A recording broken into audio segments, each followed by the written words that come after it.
聽過中醫對咳嗽嘅睇法啦，我哋而家咧又聽下西醫有啲咩講解啊！好啊，咁呢部分咧，我哋請嚟喺我身邊嘅咧就係呼吸系統科專科醫生羅子珊醫生咧，同大家一齊咧就係講下呢個問題噶。Hello，羅醫生你好啊！好。嗱，近排啦，天氣突然間轉凍啦，真係好多人咧不停咁樣喺度咳嘅。我就咁樣喎，聽過咧一個說法咧就係、咳嗽咧係有呼吸道感染嘅，係有分上呼吸道感染啦，同埋下呼吸道感染嘅，啱唔啱咧？啱嘅，冇錯嘅。嗱，我又聽過咧，咳嗽嘅頻率咧都可以分嘅。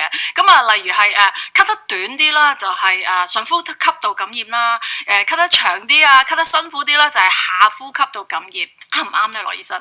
嗱，如果你純粹憑一個咳嗽嘅聲音啊，佢咳嗽嘅時候嘅長短啊，或者個嚴重性去分佢係咪上呼吸道定下呼吸道感染咧，其實係唔太可靠嘅。哦，係啊，咁其實呢一個上下呼吸道感染應該點分啊？嗱，通常咧我哋去見一位病人嘅時候啦，佢咳啦，咁我哋咧都會問下佢有冇其他病徵嘅。嗱，一個咳咧，我哋通常都會問佢有冇痰啦，或者佢有冇一啲比較明顯嘅上呼吸道嘅病徵，例如譬如有冇鼻水啊、鼻塞啊，或者佢會唔會有啲喉嚨痛啊咁樣嘅。而下呼吸道嘅病徵咧，就係比較常見啲咧，就係譬如咳到心口痛啦，或者佢突然間啲痰有啲血啦，又或者有啲氣促咁啦，咁我哋要特別小心噶啦。仲要睇埋痰個顏色嗬，咁啊如果深色嘅可能有埋炎症喺裏邊添嘅，有陣時係咪？係嘅，如果係有啲顏色嘅話咧，我哋都會諗下個炎症啊，或者係啲邊一類嘅細菌，會分析多啲嘅。係，同埋我想知其實上呼吸道同下呼吸道由邊度劃分嘅咧？嗱，我哋通常咧都係由一個聲帶嗰度開始啦，做一個分水嶺啦。而聲帶以上嘅地方，例如鼻腔啊、鼻咽啊，或者鼻竇啊、會炎啊，咁呢啲都叫做上呼吸道嘅。而個聲帶以下嘅地方咧，例如我哋嘅肺部啦、我哋嘅氣管啊，呢啲都叫做下呼吸道咯。子文啊，你有冇留意到咧？其實傷風感冒咧最難好真係咳嗽喎。有時咧咳真係咳佢3-4個月咧都仲咳緊嘅，但係傷風感冒已經好翻㗎啦。嗱，我就知道咧好多時咧久咳咧係會導致呢啲氣管炎啦，又或者更嚴重咧係哮喘嘅。咁但係咧好多人咧就話，咳到咧個肺好痛啊咁樣，死啦！唔知會唔會有癌症嘅出現啊？羅醫生啊，其實係咪過分擔心咧？嗱，如果一個人咳得耐啊，一定係有啲問題嘅，咁所以你一定要小心，亦都唔需要過分擔心。嗱，我哋成日都聽人講咧，你咳得耐因住變哮喘係咪？個個都聽過呢樣嘢，咁其實就唔啱嘅。反而我哋要諗咧，點解你咳咁耐？係乜嘢原因令你咳咁耐？嗱，上下呼吸道都可以令人咳得耐嘅。嗱，譬如上呼吸道常見咳得耐嘅咧，就係譬如鼻水倒流啦。OK， 好多時啲人咧就有啲鼻竇炎唔清啊，或者佢自己係鼻敏感，鼻水倒流係好常見嘅一個成因嚟嘅。另外咧就係譬如話佢可能自己食緊有啲藥，有啲副作用亦都可以令人咳嘅。嗱，如果下呼吸道咧，咁我哋更加要小心啦。譬如一啲慢性嘅炎症啊，有啲細菌嘅感染啦，又或者佢有啲氣管炎、哮喘，甚至咧有啲個案病人唔好彩係有啲腫瘤嘅話咧，呢啲都可以引致長期嘅咳嗽嘅。真係咳嗽咧係一個症狀，但係並唔係咧因為咳嗽而引起一啲嚴重嘅疾病。絕對係。但係我想知，即係我成日覺得啊，上下呼吸道嗰個感染程度咧，好似上呼吸道咧就係冇咁嚴重嘅，下呼吸道嘅感染係嚴重啲嘅，啱唔啱嘅？嗱，一般嚟講係啱嘅，因為上呼吸道好多時都係啲傷風感冒。咁好多時我哋自己嘅抵抗能力咧已經醫治咗佢嘅啦嚇。咁但係下呼吸道咧，如果佢係因為由上呼吸道引致嘅併發症，好似我頭先講，譬如啲氣管炎啊，或者係啲肺炎咁呢啲咧，咁佢哋可以危險啲噶嘛。咁所以咧，你係要小心啲。不過你如果就係上呼吸道，譬如你有個感染，譬如例如鼻竇炎咁樣，你一路都唔處理好佢，佢都可以有啲比較麻煩嘅併發症嘅。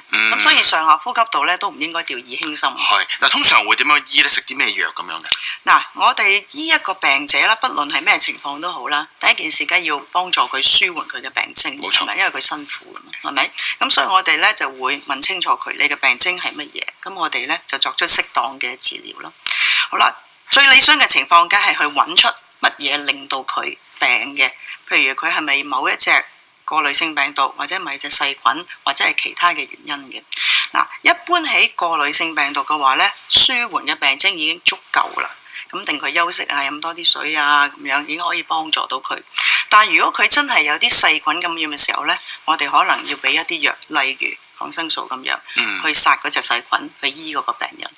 但係如果佢一啲情況，佢根本唔係一啲病菌或者細菌或者其他嘅問題嘅話呢，譬如我哋可能要安排佢照一張肺片，睇睇個肺有冇事。有啲情況真係要再進一步檢查，甚至可能要驗下痰啊、抽下血啊，攞一啲組織出嚟驗。我哋一定要根據佢嘅成因去作出適當嘅治療。OK， 即係抗生素唔係可以醫晒所有嘅絕對不是問題嘅咳㗎。抗生素只可以用於細菌嘅啫。哦，即係唔好下下就話醫生你開啲抗生素我食啦，唔係一定㗎。唔係㗎，我哋成日聽見病人講話我咳得耐啊，需唔需要抗生素？咁我哋要解釋俾佢聽。明白。係啦。不過其實我又覺得咧，咳咧有時又唔係話真係咁嚴重啫，個個都會咳兩聲㗎啦。咁如果真係我有咳嘅時候咧，咁我都會去藥房咧買一啲咳藥水啦，或者係化痰素啦食下啦。其實羅醫生啊，呢一個效用大唔大？長期咁樣去使用即係坊間嘅一啲成藥啦，會唔會引起副作用嘅咧？嗱，如果係一個好健康嘅成年人，你個病徵好輕微。咁你真係好唔得閒去睇醫生嘅話呢，短暫呢用呢啲藥呢，我覺得都 OK 嘅，係啦。